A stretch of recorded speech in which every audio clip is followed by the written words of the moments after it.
स्वागत है दोस्तों आप सभी लोगों का सीए इंटरमीडिएट के इस राइटिंग प्रैक्टिस सेशन में। आज हमारा इस सेकंड वीडियो होने वाला है और यहां पर भी हम लोग कुछ पास्ट ईयर एग्जामिनेशन क्वेश्चंस की राइटिंग प्रैक्टिस करेंगे। और राइटिंग प्रैक्टिस करने से पहले उन क्वेश्चंस को एकदम प्रॉपर तरीके से रीड करके कौन सा प्रोविजन वहां पर इम्प्लांट होगा और उन प्रोविजंस को हम लोगों को वहां पर कैसे सॉल्व करना है, एप्लीकेबल करना है, हम लोग इससे रिलेटेड सारी की सारी डिस्कशन इस पर्टिकुलर वीडियो में करने वाले हैं। तो बिना किसी टाइम को वेस्ट करते हुए डायरेक्टली हम लोग चलते हैं हमारी मेन स्क्रीन पे और मेन स्क्रीन पे चल के देखते हैं कि कौन सा क्वेश्चन हम लोग इस पर्टिकुलर सेशन में सॉल्व करने वाले हैं। तो आप लोग देखिए, आपकी स्क्रीन पे आपको दिखेगा क्वेश्चन नंबर 1 का पार्ट बी, जहां पर इन्होंने मेंशन किया हुआ है P limited appointed XYZ and company. अच्छी बात है भाई, क्या अपॉइंट किया इन्होंने? An audit form. अच्छा, ऑडिटर्स की फॉर्म है। As an auditor of the company at its annual general meeting held on 30th September 2021, last day पे ही अपॉइंट किया इनको। जो लास्ट डेट ऑफ एजीएम थी उस लास्ट डेट ऑफ एजीएम पे ही क्या किया इनको? अपॉइंट किया है। Mr XYZ are partner in XYZ and company with reference to the Companies Act 2013 examine the validity of appointment of XYZ Limited in each of the following cases separately। यार appointment of auditor से related provision है और appointment of auditor से related जो भी provision है वो provision कहां पर फॉल होते हैं? Under section number 141 subsection number 1 and 2 eligibility and qualification, and subsection number 3 जो होता है वो किसका होता है? डिस्क्वालिफिकेशन का होता है। अब इन्होंने यहां पर हमसे कुछ अलग अलग बातें की है और कुछ अलग अलग जो बातें की है उसमें सबसे पहले ये बोला है कि Mrs Q wife of Mr x has invested in the equity share of P limited having face value of ₹1 lakh. Okay, तो यहां पर हम लोग यदि बात करें तो वो 1 लाख, 5 लाख, 1 लाख वाली जो लिमिटेशन है वहां से ये क्वेश्चन हमसे पूछ रहा है, जो कि हमारी डिस्क्वालिफिकेशन में फॉल होती थी। That is under subsection number 3 of section number 141। ठीक है, और क्लॉज वाइज यदि तुमको बात करना है तो क्लॉज वाइज यहां पर आता है क्लॉज डी। ठीक है, अब देखो यहां पर इन्होंने क्या बोला है। फर्स्ट केस तो हमको समझ में आ गया कि 1 लाख रुपए तक की फेस वैल्यू होल्ड करके रखी है और कोई ऑडिटर ने या ऑडिटर फॉर्म के उस पार्टनर ने होल्ड नहीं करके रखा है। किसने होल्ड करके रखा है? उनके रिलेटिव्स ने। तो क्या सर बोले वाइफ रिलेटिव्स में आती है? ऑब्वियसली नालायको, वाइफ जो होती है वो रिलेटिव में आती है और रिलेटिव कहां तक की सिक्योरिटी होल्ड करके रख सकते हैं? Up to ₹1 lakh. नाउ यहां पर इन्होंने बोला है Mrs Q wife of X has given guarantee in relation to loan taken by G from P limited of an amounting worth ₹1,50,000। चोट कर दी मालिक, यहां पर चोट कर दी। 1 लाख रुपए से ज्यादा की गारंटी नहीं दे सकते। यहां पर हमारे ऑडिटर साहब क्या हो जाएंगे? डिस्क्वालिफाइड हो जाएंगे। ओके, फिर यहां पर लिखा हुआ है श्रीमती जी किसकी? एक्स की, is indebted to Z limited for ₹10 lakh. P limited holds 1/4 of paid up equity share capital of Z limited. यहां पर भी क्या कर दिया है मालिक? कुछ गलत कर दिया है। क्या गलत कर दिया था? अप टू 5 लाख रुपीज ही यहां पर वो होल्ड कर सकते थे और यहां पर इन्होंने क्या कर दिया? 10 लाख रुपीज की इंडेप्टनेस कर दी है, जो कि मैक्सिमम कितनी हो सकती थी? 5 लाख रुपए की हो सकती थी। तो ये पूरी तरीके से यहां पर इन्होंने नॉन कंप्लायंस किया है और ऑडिटर साहब को क्या करना पड़ेगा? ऑडिटर साहब को क्या करना पड़ेगा? यहां पर अपनी पोस्ट जो है वो वेकेट करनी पड़ेगी। तो यहां पर जो हम लोगों ने ये क्वेश्चन पढ़ा है, इस क्वेश्चन से हमको एक बात समझ में आ रही है कि यहां पर अप टू 1 लाख रुपीज है, 1 लाख रुपए तक की शेयर्स एंड सिक्योरिटीज ऑडिटर और उस फर्म का पार्टनर नहीं होल्ड कर सकते 1 रुपए की भी, लेकिन जो भी उनके रिलेटिव है relative up to 1 lakh rupees की फेस वैल्यू तक होल्ड कर सकते हैं। सेकंड, इन्होंने बोला है मालिक की गारंटी इन्होंने 1.5 लाख की दे दी, which is absolutely wrong. 1 lakh रुपए की गारंटी दे सकते थे। यहां पर इंडेप्टनेस 10 लाख रुपए की हो गई, मैक्सिमम इंडेप्टनेस कितनी हो सकती थी? केवल और केवल 5 लाख रुपए की हो सकती थी। तो 2 केसेस में, मतलब जो इसका पार्ट सेकेंड और पार्ट थर्ड है, यहां पर वो जो फर्म है वो फर्म क्या हो जाएगी? डिस्क्वालिफाइड हो जाएगी। लेकिन जो केस 1 था जहां पर इन्होंने 1 लाख रुपीज तक की फेस वैल्यू के शेयर्स होल्ड करके रखे थे, सिक्योरिटीज होल्ड करके रखी थी, it is within the limit, so here no problem at all. तो चलो इस पर्टिकुलर क्वेश्चन का हम लोग आंसर लिखेंगे। प्रोविजन हमारे पास में आइडेंटिफाई हो चुका है। Section number 141 subsection 3 clause D के प्रोविजन एप्लीकेबल होंगे और वहां पर भी सब क्लॉज 1, 2, 3 लगेगा। तीनों से इन्होंने एक एक क्वेश्चन पूछ लिया है। तो चलो जल्दी से हम लोग यहां पर शुरू करते हैं लिखना आंसर। और जब भी हम लोग यहां पर आंसर लिखना स्टार्ट करेंगे, बढ़िया तरीके से स्टार्ट करेंगे। ब्लैक पेन से आपको एग्जाम में लिखना है। मैं यहां पर मेरे राइटिंग प्रैक्टिस सेशन को सुंदर बनाने के लिए मैं चाहूं तो किसी और पेन का भी यूटिलाइजेशन कर सकता हूं, बट आपको एग्जाम में केवल और केवल ब्लैक पेन को ही यूज करना है। So now my dear friends, मैं यहां पर लिखता हूं क्वेश्चन नंबर 1 का, ये पार्ट 2 है और मैं इसका लिखता हूं यहां पर आंसर। आंसर में मैं सबसे पहले यहां पर लिखूंगा कि as per section 141 3D, clause भी लिखूंगा, मुझे क्लॉज भी आता है, 1 of companies act 2013, a person who और हिज पार्टनर और his relative is holding any security और इंटरेस्ट इन द कंपनी और इट्स, हम लोगों ने क्लास में बोला था कंपनी प्लस, जिसमें हम लोग यहाँ पर सबका नाम लिख देंगे, सब्सिडरीज, एसोसिएट, कॉमा होल्डिंग और अ subsidiary of such holding company, such person cannot be appointed as an auditor of the company. However, the relative of such person may hold security or interest in the company of face value not exceeding rupees 1 lakh. मैंने clear लिख दिया है, face value not exceeding rupees 1 lakh. S कहाँ पर लिखा हुआ है? Rules में, एस प्रिस्क्राइब अंडर कंपनी. मैं ऐसा कंपनी लिख रहा हूँ, आपको एग्जाम में पूरा लिखना है. Audit and auditors rules 2014. I think so आप लोग बुक में देखना, मुझे जहाँ तक याद आता है यहाँ पर रूल नंबर 10 होगा, है ना, रूल नंबर 10 होगा.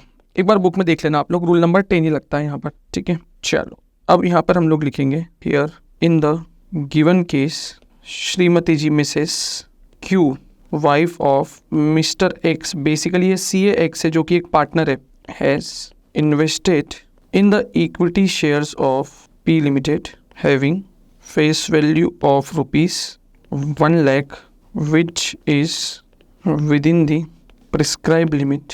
Therefore XYZ and company can be appointed as an auditor of P limited. यहाँ पर वो लोग P लिमिटेड के क्या हो सकते हैं? ऑडिटर अपॉइंट हो सकते हैं.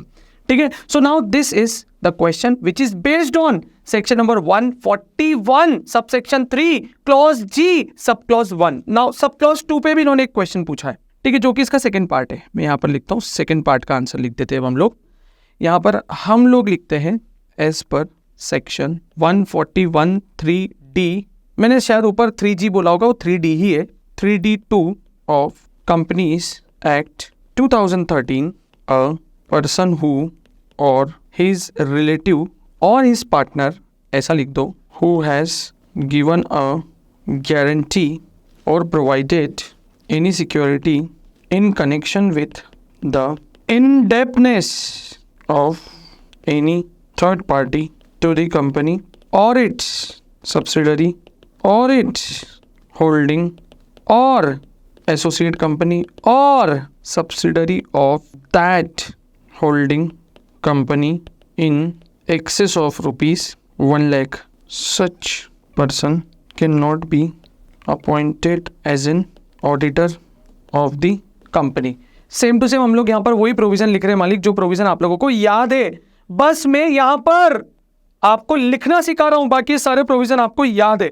बोले यस मालिक. तो अब हम लोग यहाँ पर लिखेंगे in the set case Mrs Q wife of Mr X, basically ये CA एक्स होना चाहिए, has given guarantee in relation to a loan taken by G from P limited which is in excess of rupees 1 lakh, that is of an amount worth rupees 1,50,000.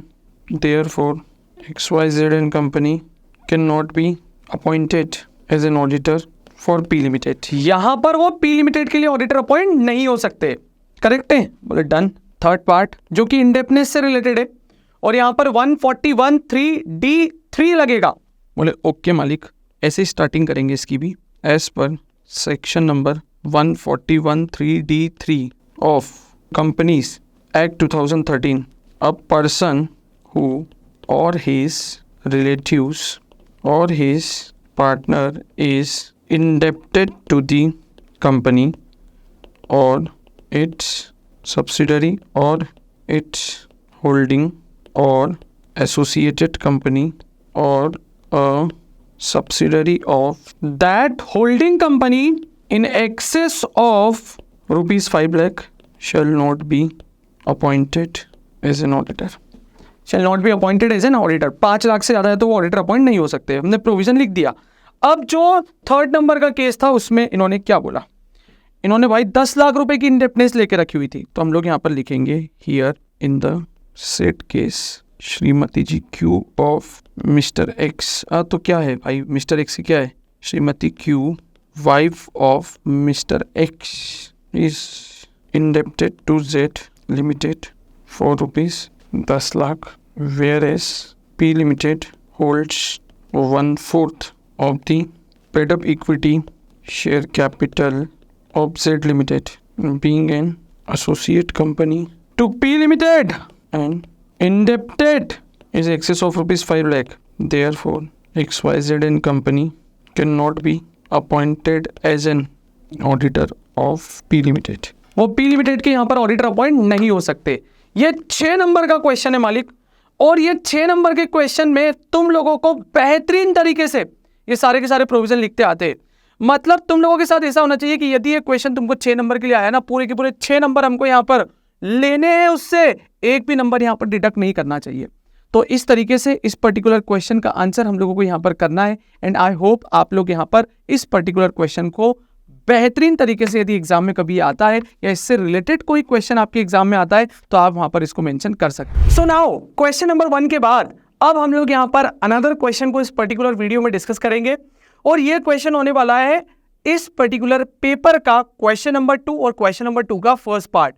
तो एक बार देखते हैं ये question number 2 जो है वो हमारे सामने यहाँ पर कौन से प्रोविजन को अट्रैक्ट करेगा और क्या उसकी बेसिक रिक्वायरमेंट रहने वाली है। तो देखिए क्वेश्चन नंबर 2 का पार्ट ए यहां पर लिखा हुआ है दोस्तों, TST limited has equity share capital of 10,000 shares at 10 each. The company has received a requisition from Mr A and Mr B, each holding 1500 equity shares to call an extraordinary general meeting to remove managing director of the company who has been found to be involved in some malafide practice बोल दो या mail practices बोल दो, मतलब गलत activity में लगा हुआ था वो। The company fail to call the said meeting, the requisitionist desires to call the meeting by themself to pass the resolution to remove the MD of the company, explain the validity of such resolution passed in the said meeting, referring the provision of the companies act 2013। तो देखो ये question 4 number के लिए पूछा है हमारे से, और इस क्वेश्चन को पढ़ते साइड आई थिंक सो सारे के सारे बच्चों को एक पर्टिकुलर सेक्शन याद आ रहा होगा, दैट इज विराट कोहली की सेंचुरी, यानी कि हमारा सेक्शन नंबर 100 जो कि बात करता है एक्स्ट्रा ऑर्डिनरी जनरल मीटिंग, मतलब ईजीएम की बात करता है। वहां पर मोड्स ऑफ ईजीएम बताए गए हैं कि ईजीएम कौन कॉल कर सकता है, किस तरीके से कॉल कर सकता है। तो वहां पर सबसे पहला मोड बताया गया था कि भाई by the board of director, फिर दूसरा बोला गया था कि रिक्विजिशन मेड बाय द रिक्विजिनिस्ट, और उनकी रिक्विजिशन को बोर्ड ऑफ डायरेक्टर एक्सेप्ट करके क्या कर सकता है, मीटिंग कंडक्ट कर सकता है। एंड देन थर्ड मोड होता है कि रिक्विजिनिस्ट बाय ऑन मोशन, वो अपने खुद से भी क्या कर सकते हैं, यहाँ पर मीटिंग कंडक्ट कर सकते हैं। तो हम लोगों को यहाँ पर सेक्शन नंबर 100 के प्रोविजन लिखना है। सबसे इंपॉर्टेंट जो ये प्रोविजन हिट करता है, जिस डेज को यहाँ पर आपको मेंशन करना है वो है आपका 21 डेज, 45 डेज और 3 मंथ्स। तो बस इतने हमको सेक्शन नंबर 100 के प्रोविजन को एक्सप्लेन करना रहेगा। एंड सिंपल क्वेश्चन है, 4 नंबर के लिए आपके एग्जाम में पूछा गया था। चलिए इस क्वेश्चन को हम लोग यहाँ पर लिख के देखते हैं इसका आंसर किस तरीके से प्रेजेंट करना चाहिए। सो मालिक मैं यहाँ पर लिखता हूँ क्वेश्चन नंबर 2 का पार्ट ए है ये, और यहाँ पर मैं लिखूंगा इसका आंसर। आंसर में जो क्वेश्चन की रिक्वायरमेंट थी उस क्वेश्चन की रिक्वायरमेंट को हम लोग यहाँ पर एज एन टाइटल मेंशन कर देंगे, और टाइटल के तौर पे मैं लिखूंगा यहाँ पर validity of resolution passed in the EGM called by requisionist, ठीक है। ओके सो देखिए यहाँ पे इन्होंने क्या बोला है, सेक्शन सभी को याद होता है इसलिए मैं इसकी स्टार्टिंग सेक्शन से ही कर रहा हूँ। As per section 100 of companies act 2013 the board of directors of company on the, मैं रिक्विजिशन पूरा नहीं लिखूंगा, मैं रिक्विजिशन शॉर्ट में लिख रहा हूं, लेकिन आपको एग्जाम में शॉर्ट पे नहीं लिखना है, आपको पूरा पूरा रिक्विजिशन लिखना है। The requisition made to board shall on the, requisitionist लिखा है मैंने, मैं रिक्विजिशन और रिक्विजिनिस्ट शॉर्ट में लिखूंगा, requisitionist of in the case of company having share capital such number of members who hold on the date of receipt of requisition at least 1/10 of such paid up capital of the company as on that date जिस दिन इन्होंने resolution दिया है carries the rights of voting shall call for the meeting.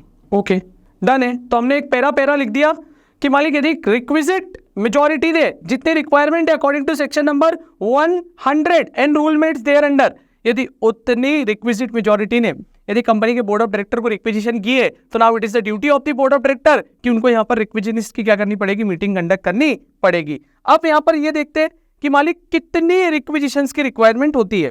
तो यहाँ पर हम लोगों ने मेंशन भी कर दिया था कि देखिए यहाँ पर ध्यान से कि 1/10 of such paid up share capital of the company, at least 1/10। ठीक है, तो अपन यहाँ पर वो भी आइडेंटिफाई करेंगे कि इन्होंने 1500 शेयर जो होल्ड किए थे, तो क्या ये मिनिमम 1/10 की रिक्वायरमेंट को फुलफिल कर पाते हैं या नहीं कर पाते। चलो आगे देखते। The requisitions made under subsection 2 of section 100 shall set out the matters for the consideration of which the meeting is to be called and shall be signed by the requisitionist and sent to the registered office of the company। तो ये तो हम लोगों ने section number 100 में ही पढ़ा है कि जो भी रिक्विजिनिस्ट होंगे वो सारे के सारे लोग एक पेपर पर सिग्नेचर करके अपनी रिक्विजिशन कहाँ पर देंगे, कंपनी के रजिस्टर्ड ऑफिस पर। ठीक है, अब उसके बाद क्या बोले, तो इन्होंने बोला तो अब इंपॉर्टेंट प्रोविजन शुरू होते हैं। Board of director of company, आपको एग्जाम में पीओटी नहीं लिखना है, आपको पूरा की पूरा एग्जाम में बोर्ड ऑफ डायरेक्टर लिखना है। must within 21 days from the date of receipt of a valid requisition proceed to call a meeting on a day not later than 45 days from the date of receipt of such requisition. फिर if the board does not within 21 days from the date of receipt of requisition in regard to any matter proceed to call a meeting for the consideration of that matter on a day not later than 45 days from the date of receipt of valid requisition. The meeting may be called and held by the requisionist themselves within a period of 3 months from the date of the requisition. तो यहां तक हम लोगों ने इस पूरे के पूरे प्रोविजन को लिखा। नाउ अब हम लोगों को यहां पर देखना पड़ेगा कि इस प्रोविजन का एक लास्ट पार्ट बचता है कि यदि मीटिंग कंडक्ट नहीं कर पाया बोर्ड ऑफ डायरेक्टर कंपनी का रिक्विजिशन देने के बावजूद भी, तो अब क्या होगा। तो यहां पर we can write over here further subsection 5 of section number 100 provides that the requisionist shall call and hold the meeting in the same manner held by board, and such meeting shall comply with all the requirements of the act. Further subsection number 6 of section number 100, any reasonable expenses incurred by a requisionist in calling meeting under the process shall be reimbursed to the requisionist by the company. Further हम लोगों को पता है कि company जो है वो किससे रिकवर कर लेगी, डिफॉल्टिंग बोर्ड ऑफ डायरेक्टर से रिकवर कर लेगी। ठीक है, अब फैक्ट ऑफ द केस लिखते हैं क्योंकि प्रोविजन बहुत हो गया। In the given case meeting called by requisitionist to pass resolution to remove the MD of the company। ठीक है, आपको MD नहीं, आपको मैनेजिंग डायरेक्टर पूरा की पूरा लिखना है यहाँ पर। MD of the company in the said meeting can be said to valid as the requisition moved from Mr. A and Mr. B holding rupees 30,000। इनका बाइफर्गेशन लिख देते हैं अपन। ईच होल्डिंग कितने, रुपीज 15,000 के इक्विटी शेयर्स।